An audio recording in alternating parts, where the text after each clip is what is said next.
आप सभी लोग का स्वागत है आपके अपने चैनल एडू गुरु में। आज कर रहे हैं पर्यावरण और हम क्लास 5 से वर्कबुक, और आज करेंगे पार्ट 1 पटना से नाथुला की यात्रा।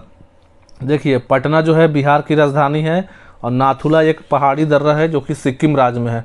पहला क्वेश्चन क्या हम लोग का है, भारत के नक्शे में बिहार, पश्चिम बंगाल और सिक्किम राज्य को चिन्हित कर रंग भरिए। देखिए, ये जो है ये आपका सिक्किम है, ठीक है, सिक्किम। और यहाँ पास जो है आपका ये हो गया बिहार, और ये आपका है पश्चिम बंगाल, पश्चिम बंगाल। तो अब जो कलर करना है, बोला गया रंग संकेत दिया है, तो हम लोग पहला में मान लीजिए कर देते हैं।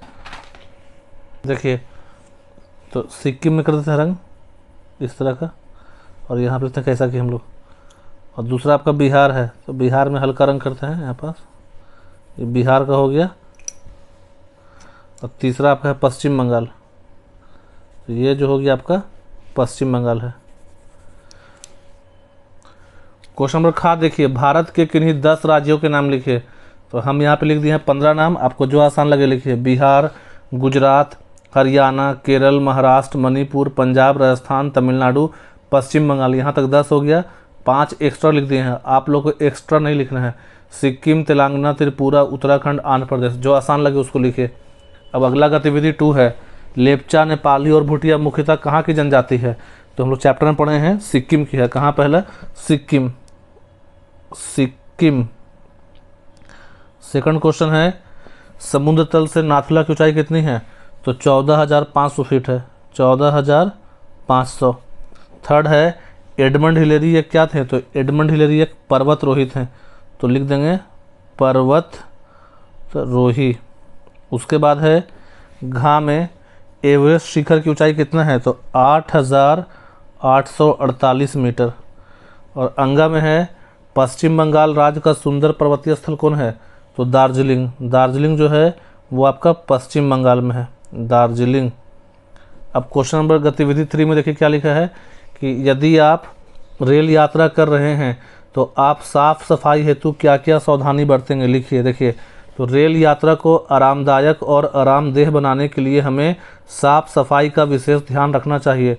रेल यात्रा के दौरान हमें खाने के पैकेट, स्नैक्स, रैपर, प्लास्टिक की थैलियाँ जैसी बेकार चीज़ों को ट्रेन के फर्श पर या खिड़कियों से बाहर नहीं फेंकना चाहिए।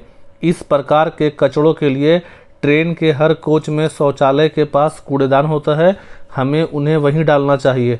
ट्रेन में अपनी ब्लैंकेट का यूज करें, अपना घर से खुद का ले जाए ब्लैंकेट।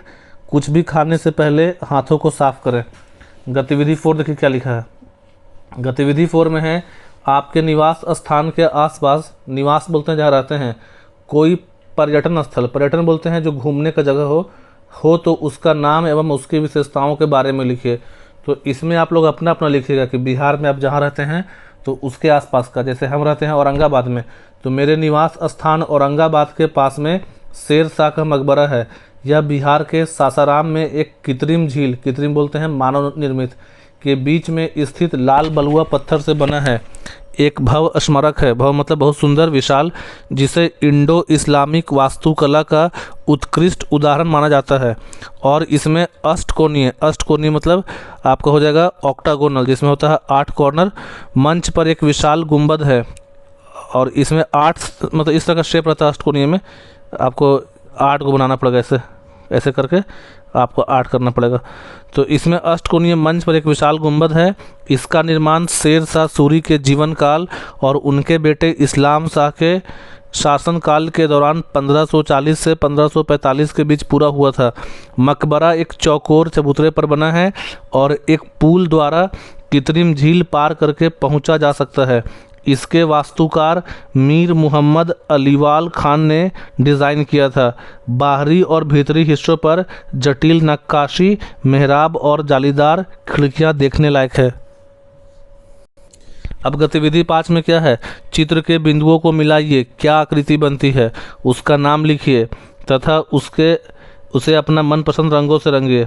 तो इसको मिला देंगे हम लोग, जो बिंदु है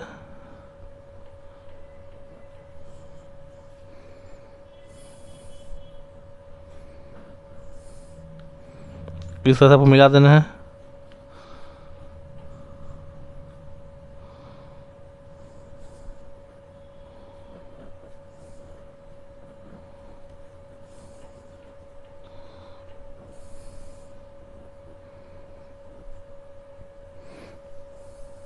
तो देखिए जानवर देखने में क्या लग रहा है, देखने में तो याक लग रहा है, तो याक या भैंस भी लग रहा है देखने में, तो याक ही लिख दीजिए। अब अगला क्वेश्चन है गतिविधि 6, नीचे दिए गए अनुच्छेद को पढ़कर रिक्त स्थानों को भरिए। अब पहला है कि पहाड़ों और घाटियों से भरा एक छोटा और आकर्षक राज्य है सिक्किम, इसकी राजधानी गंगटोक है। तीस्ता यहाँ की मुख्य नदी है, देखिए यहाँ की नदी है तीस्ता। यहाँ मुख्यतः लेप्चा, नेपाली और भूटिया 3 प्रकार की जनजातियां निवास करती हैं। गंगटोक में फूलों का बगीचा, botanical garden, room tech Montessori आदि है। रूम टेक मॉन्टेसरी में कर्मापा, जो कि बौद्ध धर्म गुरु बोलते हैं, निवास करते हैं। यहाँ के लोग सरल, सीधे और मेहनती होते हैं। तो पहला क्वेश्चन है सिक्किम की राजधानी का नाम क्या है, तो देखिए लिखा है गंगटोक, इसकी राजधानी गंगटोक है, तो लिख देंगे हम लोग सिक्किम की राजधानी का नाम गंगटोक है। दूसरा है सिक्किम की मुख्य नदी कौन है, तो मुख्य नदी है तीस्ता, तो यहाँ लिख दीजिए तीस्ता। थर्ड है रूम टेक मॉन्टेसरी में बौद्ध धर्मगुरु, तो बौद्ध धर्मगुरु कौन है, करमापा, लिखेंगे करमापा। और चौथा है रूम टेक मॉन्टेसरी डैश धर्म का प्रसिद्ध केंद्र है, तो कौन धर्म का है, बौद्ध धर्म, तो यहाँ लिख देंगे बौद्ध। गतिविधि 6 कंप्लीट हुआ।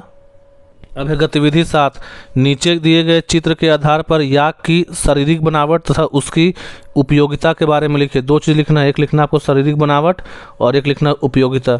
देखिए तो आप इसमें से जो इम्पोर्टेंट पॉइंट आप वो छाट के लिख लेंगे, क्योंकि आपकी किताब में जब आप पेन से लिखेंगे तो इतना अटेगा नहीं, तो इसी में से आप लोग जो जो आपको लगता है इंपॉर्टेंट छाटिएगा। जैसे यहाँ लिखे हैं यहाँ से यहाँ तक शारीरिक बनावट है, तो याक के शरीर पर घने, लंबे और खुरदरे बाल होते हैं जो अत्यधिक ठंड में भी उन्हें गर्म रखते हैं। ये बाल खासकर पेट और पैरों पर लंबे बाल होते हैं।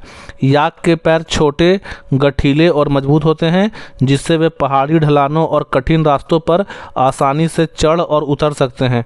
उनके सिर पर 2 बड़े घुमावदार सींग होते हैं, जिनका उपयोग बर्फ और घास को हटाने के लिए भी करते हैं। उनके फेफड़ों की क्षमता इतनी प्रभावशाली होती है कि वे ऊंचाई पर भी आसानी से सांस ले सकते हैं। अब हम लोग पढ़ेंगे इसकी उपयोगिता के बारे में। याक भारी बोझ ढोने के लिए एक उत्कृष्ट पशु है, जो पहाड़ी क्षेत्रों में परिवहन का एक प्रमुख साधन है। याक का मांस स्वादिष्ट होता है और उनका दूध पौष्टिक होता है, जिसका उपयोग मक्खन और अन्य खाद्य पदार्थ बनाने के लिए किया जाता है।